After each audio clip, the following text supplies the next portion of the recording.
Assalamualaikum warahmatullahi wabarakatuh. Selamat datang di Afternoon Tea Games, di mana kamu bisa chill out sambil ngedengerin artikel-artikel terkini soal video games. Kali ini, kita akan membahas soal orang-orang di belakang layar pembuatan video game.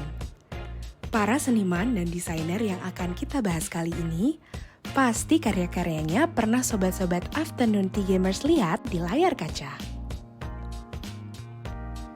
Seniman-seniman ini sangat berpengaruh dan menginspirasi banyak orang, bukan hanya di industri video game loh, tetapi juga di industri kreatif secara global.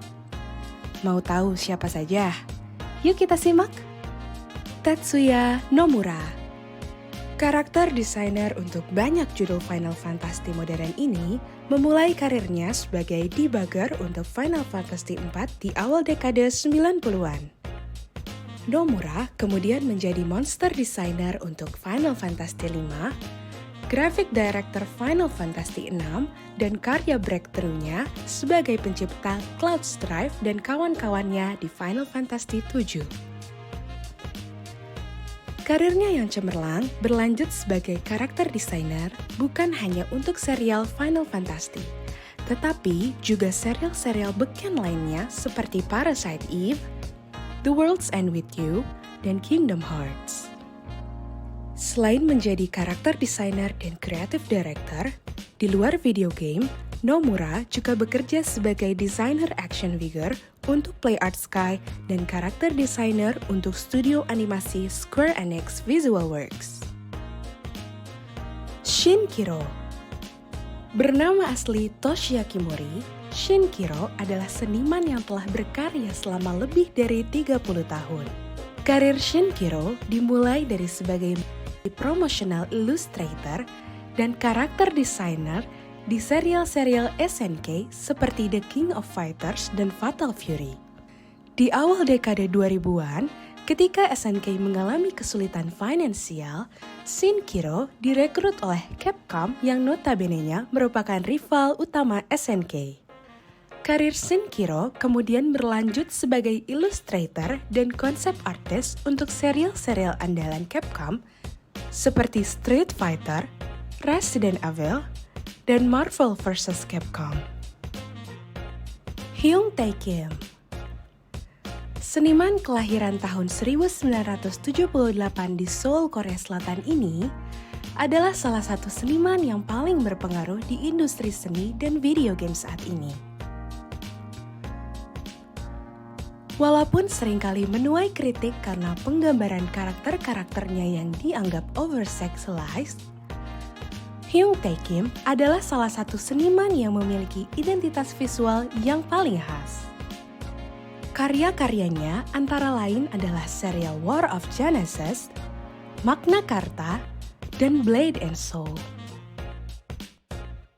Kini, Hyung Tae Kim merintis studio gamenya sendiri bernama Shift Up dengan karya andalannya bernama Project F. Dengan kualitas grafis Project F yang luar biasa seperti ini, rasanya nggak sabar ya? Pengen cepet-cepet nyoba mainin? Sebelum kita lanjutin, jangan lupa ya, like, share, dan subscribe. Tulis juga di kolom komentar artikel-artikel apa lagi yang ingin kamu dengar di video selanjutnya. Arnold Sang, seniman asal Toronto, Kanada ini adalah art director di Blizzard Entertainment yang memulai karirnya di industri buku komik. Pria lulusan jurusan animasi ini awal mulanya tidak ingin mengejar karir di bidang seni. Tapi nasib berkata lain. Karya-karyanya di All Points Bulletin Reloaded dan Udon Comics mengantarkannya menjadi seorang konsep artist. Dan kemudian menjadi art director di Blizzard Entertainment dengan karya yang paling terkenalnya yaitu Overwatch. Selain menjadi seorang konsep artist dan art director, Arnold juga banyak membuat animasi-animasi pixel art di halaman Instagramnya.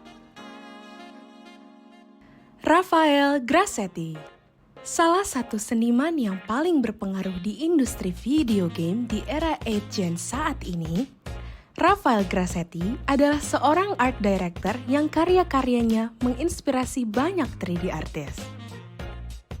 Raf Grassetti kini bekerja sebagai art director di Santa Monica Studio yang mendeveloperi serial God of War. Sepanjang karirnya yang cemerlang, karya-karya Raf Grassetti lainnya selalu mendapatkan pujian karena kualitas visualnya yang luar biasa. Antara lain, serial Mass Effect, The Order 8086, serial Infamous, serial Dragon Age, dan serial Killzone. Di luar industri video game, seniman asal Brazil ini juga bekerja sebagai seorang traditional sculptor untuk collectible DC Comics dan sering menjadi pembicara di acara Zebra Summit. Ayami Kojima. Ketika Castlevania Symphony of the Night menggebrak industri video game di tahun 1997, serial ini juga mulai mendapatkan identitas visualnya melalui karakter-karakter yang diciptakan oleh pelukis Ayami Kojima. Berbeda dengan seniman-seniman lainnya di industri video game, yang umumnya menggunakan media digital, Ayami Kojima justru menggunakan media tradisional seperti Conte Crayon, tinta India, cat air, dan akrilik. Memiliki identitas visual yang khas, serial Castlevania hingga saat ini selalu mengacu pada art style Symphony of the Night karya Ayami Kojima. Selain serial Castlevania, karya-karya Ayami Kojima lainnya adalah Soldier's Child, Samurai Warriors 3, dan Dynasty Warriors 7. Yoshitaka Amano. Seniman senior yang sudah berkarya selama 50 tahun, Yoshitaka Amano adalah seniman yang karya-karyanya banyak sekali menghiasi bukan hanya industri video game, tetapi juga industri seni ilustrasi, musik, dan animasi. Walaupun banyak dikenal para gamer sebagai salah satu pencetus serial Final Fantasy, Yoshitaka Amano justru mengawali karirnya di industri animasi di era 70-an. Melalui film-film seperti Casshern, Honeybee Hatch, dan Time Bukan. Yoshitaka Amano memiliki art style yang khas dan tidak mengikuti selera pasar. Seniman kelahiran tahun 1952 ini telah menulis lebih dari 30 artbook dan menginspirasi banyak sekali seniman lainnya. Nah, itu dia seniman video game yang paling berpengaruh versi Afternoon Tea Games. Kalau menurut Sobat Afternoon Tea Gamers, game-game apa aja nih yang art style-nya jadi favorit kalian? Tulis di kolom komentar ya. Mungkin lain kali bisa kita bahas juga penciptanya. Sekian dulu dari Afternoon Tea Games. Semoga hari kamu menyenangkan ya. Assalamualaikum.